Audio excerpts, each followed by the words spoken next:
there are significant increases in testosterone in males and in proper estrogen to testosterone ratios in females. And the way that it works is very interesting. Apparently, it works by reductions in cortisol. Now, cortisol is a stress hormone that is released early in the day as we wake up and serves healthy roles in protecting us against infection, reducing inflammation, etc. But you don't want cortisol to be too high, and you certainly don't want it elevated too long throughout the day and night. And so we all know, because now we've been told a lot in the last decade or so, that getting proper sleep is important for all these aspects of health. Getting proper sleep can really offset all the reductions in testosterone and estrogen and reductions in fertility that occur if we don't get enough sleep. But seldom is it discussed how sleep actually adjusts things like testosterone and estrogen. And it does it by modifying cortisol. So the molecule cholesterol can be converted into testosterone or estrogen, but there's a competition whereby the cholesterol will turn into cortisol and not testosterone, or it'll turn into cortisol and not estrogen if stress levels are too high. So the simple version of this is getting your breathing right during the waking hours, meaning primarily, unless you're working out really hard or there's some other reason why you're maybe eating or speaking that you need to be breathing through your mouth, you should be a nose breather. There's really good evidence for that now. And in sleep, you also want to be a nose breather because that's going to increase the amount of oxygen that you're bringing into your system and the amount of carbon dioxide that you're offloading.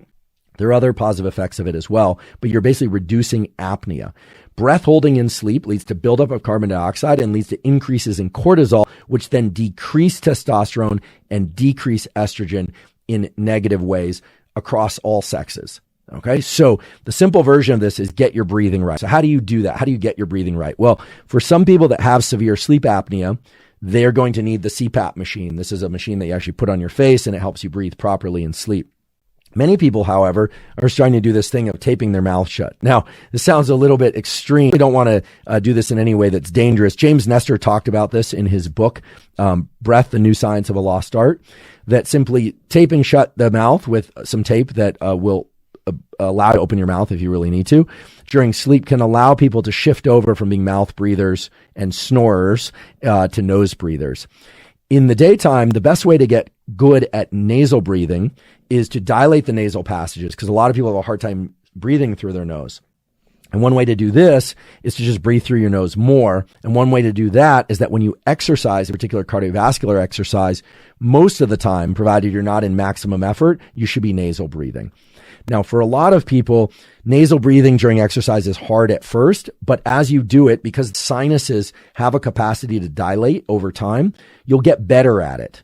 The sinuses, if you haven't ever held a skull, because of my job as a neuroscientist, I've held a lot of skulls, taken a lot of brains out of a lot of skulls, teach neuroanatomy, and have done that for goodness, God knows how many species I've done that for, including human. But what the sinuses are, is they're actually, what you've got these little portals in the bone that run, up here and down here behind the nose and into the jaw. If you ever had a cold and your sinuses are stuffed up, you feel like you have congestion here and around your ears and in your cheeks and in your face. And that's because the sinuses are actually portals where the bones are fused together, kind of interdigitated like this. But they're lined, of course, with mucous membranes. And as you start to nasal breathe more, the nasal passages will start to dilate more. Don't worry, you're not going to get giant nostrils.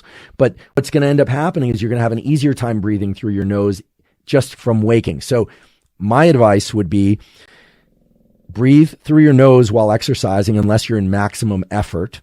Pretty soon what you'll find is you actually can create more output than you would if you were breathing through your mouth. And of course, there are exceptions to this. If you're swimming, follow that breath protocol.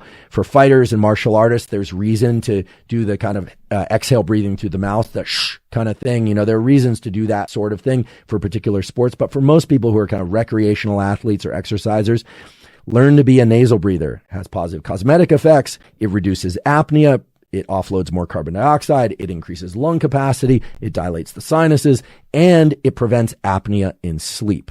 So unless you have severe apnea and you need the CPAP, becoming a nasal breather can have all sorts of positive effects by reducing cortisol, reducing apnea, and indirectly raising testosterone and estrogen in the proper ratios. So this might seem kind of foundational and indirect, but when you go into the scientific literature, it comes through as one of the most powerful things that you can do that is zero cost. It takes a little effort, but it's zero cost, and it has all these positive effects across the board, both cosmetic and in sleep and hormonal, etc. So that's the first piece of behavioral advice. The second piece of behavioral advice relates to the viewing of light. And many of you have heard me talk about this before, and I'm not going to belabor the point that viewing bright light within the first hour of waking, whether or not it's from artificial light or ideally from sunlight, has these powerful effects on sleep and wakefulness. But we have to return to this if you want to understand how light can impact hormones, because hormones, light and dopamine have a very close-knit relationship, so much so that your light viewing behavior can actually have a direct effect on hormone levels and fertility. It can have a direct effect on hormone levels and libido. It can have a direct effect on hormone levels and your ability to heal quickly. And I'm not talking about shining light on particular injuries. That may or may not have positive effects. If we can argue about that on a subsequent episode, it may. But what I'm talking about is viewing light with your eyes. So let's talk about that now, because the scientific literature on this are robust, and they extend back several decades. And yet I think most people don't really understand how powerful this relationship is between light, dopamine, hormones, and all the great things that the sex steroid hormones do when they're available in your body in the proper ratios.